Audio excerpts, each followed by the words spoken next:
চেনা চিত্র অজানা গল্পে প্রথমেই আজকে শ্রদ্ধাঞ্জলি জানাবো সদ্য প্রয়াত শঙ্করকে, মণি শঙ্কর মুখোপাধ্যায়। অনেকটা দেরি হয়ে গেলেও আমাদের ক্যালকাটা নিউজ বা সিএনএ এবং সিটিভিএনে কিন্তু তার প্রয়াণের সমস্ত খবর আমরা দেখিয়েছি। কিন্তু আমার মনে হলো যে এখন একটু ছুটির মেজাজে আসে মানুষ, একটু অন্যরকম।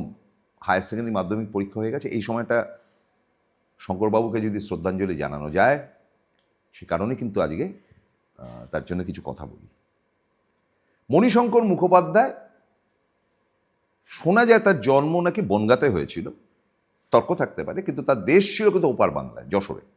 তারা এপার বাংলায় চলে আসে এবং দারিদ্র, গরিবই তাদেরকে একদম চেপে বসেছিল তার বাবার মৃত্যুর পর। তারা আর ওখানে থাকেন না, তারা হাওড়াতে চলে আসেন এবং হাওড়াতে এসে তারা বসবাস শুরু করেন। শঙ্কর খুব কষ্ট করে স্কুল কলেজে পড়াশুনো করেছেন এবং তিনি জানতেন যে তাকে রোজগার করতে হবে, তা নয়তো তার সংসার চালানো যাবে না। তো কাজেই লেখালেখি তো দূরস্থান, অভিজ্ঞতার জায়গা থেকে আর 5টা নিম্ন মধ্যবিত্ত বা নিম্নবিত্ত বাঙালির মতনই তার জীবন ছিল। এবং হাওড়া থেকে তিনি নিয়মিত কলকাতায় চাকরি বাকরির জায়গায় বা অন্যান্য বিভিন্ন ব্যাপারে তিনি আসতেন, চেষ্টা করতেন এবং তিনি বিভিন্ন জায়গায় চাকরি করে তার অন্তত সংসার চালানোর জায়গা থেকে বিরাট পজিশনে গিয়েছিলেন। শঙ্কর তখনকার দিনে, আজকের দিনে তো কম্পিউটারে আমরা লেখালেখি করি, কিন্তু তখন যেটা ছিল, তখন কোনো অফিসে চাকরি করতে গেলে একটা প্রেফারেন্স ছিল যে যাদের চাকরি হওয়ার সম্ভাবনা থাকতো, সেটা হচ্ছে গিয়ে টাইপিস্ট বা স্টেনোগ্রাফার। মানে শর্ট হ্যান্ডে লিখবে, যিনি বস তিনি বলবেন যে কোনো একটা জায়গায় একটা চিঠি করতে হবে, তিনি শর্ট হ্যান্ডে লিখবেন এবং তারপরে টাইপ করবেন। শঙ্কর এই কাজটা শুরু করেছিল এবং বারওয়েল সাহেব, ব্রিটিশ বারওয়েল সাহেব তো শঙ্করকে একটা চাকরি দেন, সেটা কিন্তু ওই টাইপিস্টের চাকরি, ভীষণ ভালোবাসতেন।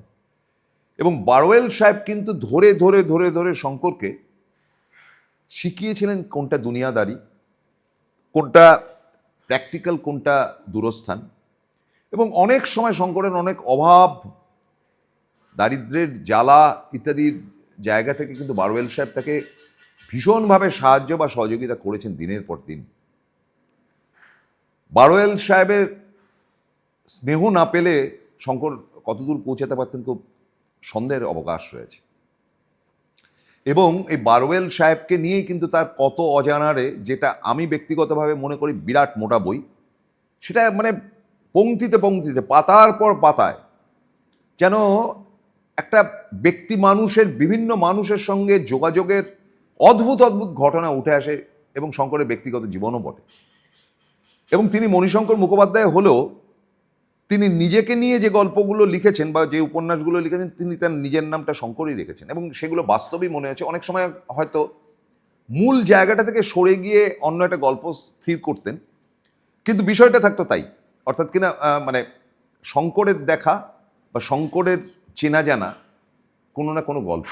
আমি দেখলাম বিভিন্ন পত্রপত্রিকাতে শঙ্করের একটি উপন্যাস নিয়ে খুব লাফালাফি হচ্ছে, সেটা চৌরঙ্গী। যেহেতু সেটা সিনেমা হয়েছিল, উত্তম কুমার তার অলিখিত সব কিছু ছিলেন, মানে উত্তম কুমারের ইচ্ছাতেই অসীমা ভট্টাচার্য মিউজিক ডিরেক্টর এবং প্রযোজিকা, তিনি এটা করেছিলেন। টাকাটা নাকি দিয়েছিলেন উত্তম কুমার স্যাটা বোসের চরিত্র করবার জন্য।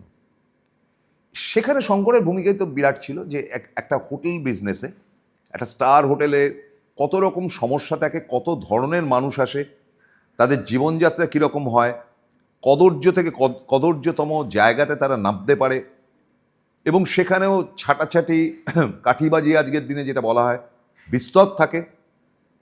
তো সেটা পাতার পর পাতায় স্যাটা বোস, শঙ্কর, করবী গুহ ইত্যাদি, সুজাতা বোস, এই নানান রকম চরিত্র আসে। আবার মিসেস পাকরাশির মতন ভয়ঙ্কর মহিলা, যিনি মাধব ইন্ডাস্ট্রির মানে ফার্স্ট লেডি, যে মাধব ইন্ডাস্ট্রিকে বলা হচ্ছে যে কলকাতা শহরের তৎকালীন 1 নম্বর ইন্ডাস্ট্রি ছিল, তার স্ত্রী নানান রকম কচি ছেলেদের সঙ্গে রাত যাপন করতেন এই হোটেলে, যে হোটেলটার নাম ছিল হোটেল শাহজাহান, সেটা শাহজাহান হোটেল না, অনেকে মনে করতেন এটা গ্র্যান্ড হোটেল বা গ্রেট ইস্টার্ন হোটেলের আদলে নামটা চেঞ্জ করে শঙ্করবাবু লিখেছেন, নাও হতে পারে, কিন্তু কোনো একটা হোটেল তো বটেই। হোটেলের মানে পুঙ্খানুপুঙ্খ যেরকমভাবে বিবরণ রয়েছে তাতে করে খুব একটা অগ্রাহ্য করা যায় না, এবং তার মধ্যে অনেক সাহেবী চরিত্র আছে, কারণ ওই সময়টা হচ্ছে ব্রিটিশ সেরে গেছে কিংবা ব্রিটিশ থাকছে, এইরকম একটা ব্যাপার।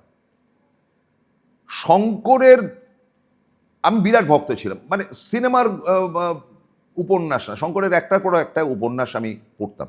শঙ্করের বৈশিষ্ট্য যেটা ছিল, তিনি খুব মানে এই যে বাংরেজ বলে, যে এটা শঙ্করের ওখান থেকেই প্রায় উঠে আসা। মানে অনেক বাঙালি বলেন আমি বাংলাটা ঠিক বুঝতে পারি না, তার জন্য শঙ্কর খুব মজা করতেন।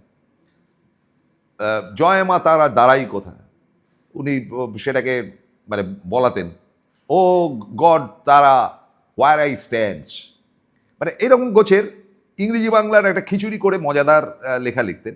হাসির লেখা তার খুব একটা যে থাকতো তা না, তবে হাসির বিষয়টা রাখতেন। সিরিয়াস উপন্যাস করতেন, এবং পরবর্তী অধ্যায়ে আনন্দমেলা যখন বেরোলো তখন কিন্তু শঙ্কর আবার ছোটদের জন্য লেখালেখি শুরু করলেন। শঙ্করের অ্যাচিভিং জায়গা যেগুলো, সেগুলো বড় পরিচালকরা তার উপন্যাস থেকে সিনেমা করেছেন। আপনাদের বললাম যেটা, একটা তো চৌরঙ্গি হয়েছিল, সেটার বকলমে উত্তম কুমারই সব ছিল, পিনাকি মুখোপাধ্যায় তার পরিচালক থাকুন বা না থাকুক।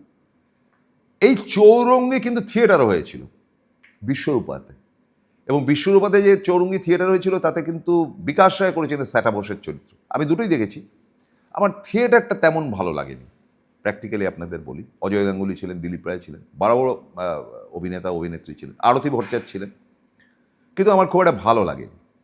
সিনেমাটা দুর্দান্ত ছিল।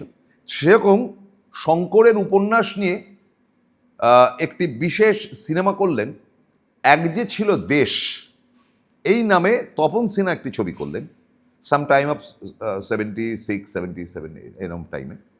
অদ্ভুত গল্প, মানে একজন বিজ্ঞানী একটা ওষুধ বার করেছেন, যে ওষুধের একটা ড্রপ সিগারেটের সঙ্গে টানলেই তার ভেতরের সত্যি কথাটা বেরিয়ে আসছে। দারুণ উপন্যাস। টোটাল বইটার নাম ছিল, অনেকগুলো ছোট ছোট গল্প, এক যে ছিল, তার মধ্যে এক যে ছিল দেশ নিয়ে তপন সিংহ ছবিটি করেছিলেন, খুব ভালো ছবি। এরপরে যেটা বলতে হয় যে তার আরও সাংঘাতিক রকমভাবে শঙ্কর ছড়িয়ে গেলেন, যেটা সেটা তার দুটি উপন্যাস, প্রায় 2-3 বছরের ফাড়াকে যিনি নিয়েছিলেন তিনি স্বয়ং সত্যজিৎ রায়, দ্য গ্রেট। সত্যজিৎ রায় শঙ্করের গল্পের প্রশংসা করতেন, করতে করতে করতে তার ওই যে ট্রিলজি তিনি করেছিলেন, সীমাবদ্ধ, প্রতিদ্বন্দ্বী এবং জন অরণ্য, সেই জায়গা থেকে তিনি কিন্তু সীমাবদ্ধ যে সিনেমাটি করলেন, সত্যজিৎ রায় যে ছবিটি করলেন, সেটা হচ্ছে যে বিগ বস হতে গেলে লোয়ার লেভেলের যারা মজদুর কারখানায় তাদেরকে দমিয়ে, তাদেরকে ঠকিয়ে বিখ্যাত হতে হয়, মানে নির্মম সত্য। এবং সেখানকার নায়ক শ্যামলন্দু ছিল ভিলেন অ্যাকচুয়ালি, টোটাল গল্প জুড়ে অসাধারণ গল্প। সত্যজিৎ কিছু কাটছাট করে কিছু পরিবর্তন করেছেন, শঙ্করের আপত্তি ছিল না, বলেছি শঙ্করবাবু আমি এটা চেঞ্জ ফেঞ্জ, বা হ্যাঁ হ্যাঁ করুন, মানিকবাবু করুন। এটা করার পরেই সত্যজিৎ রায় তার ট্রিলজি, মানে শহর কলকাতার গল্প নিয়ে 3 নম্বর গল্পটি জন অরণ্য, ভয়ঙ্কর ভালো, ভাবা যায় না। এই যে আজকের দিনে বেকাররা কি করবে ইত্যাদি ইত্যাদি, তিনি সেই বেকারত্বের জ্বালার জায়গা থেকে গল্পের নায়ককে তিনি দালাল বানিয়েছিলেন। এবং দালাল মানেটা কি, আপনি আলপিন টু এলিফেন্ট যা চাইবেন আপনাকে সাপ্লাই করবে কিন্তু এই দালাল বা এজেন্ট। এটাই ছিল জন অরণ্যে। মানে একটা ছেলে চাকরি না পেতে পেতে পেতে পেতে শেষ পর্যন্ত বড় বাজারের দালাল হয়ে যান, মানে বিভিন্ন অর্ডার জোগাড় করে আসেন, তারপরে সেগুলো কোনো একটা কোম্পানিকে দিয়ে সেটা সাপ্লাই করেন, তার পার্সেন্টেজটা তিনি নেন। আজকে দেখুন বড়বাজারি ব্যবসা যেটা মারওয়ারি সেকশনই করছে, আমাদের প্রোডাকশন তো খুব একটা নেই পশ্চিমবঙ্গে, সেই টোটালটা আমার মনে হয় যেন শঙ্করের গল্প থেকে উঠে আসা bunch of agents. I am sorry to say, যেটা বলতে বাধ্য হলাম, তারা কন্ট্রোল করে রেখে দিয়েছে। আপনি যা চাইবেন বড় বাজারে পাবেন, শুধুমাত্র আপনাকে অর্ডারটা দিতে হবে। প্রতিষ্ঠাতা শঙ্কর জন অরণ্য। আরও কিছু বলার ছিল, কিন্তু আজকে সময় নেই, আজকের মতো বিদায় নিচ্ছি, নমস্কার।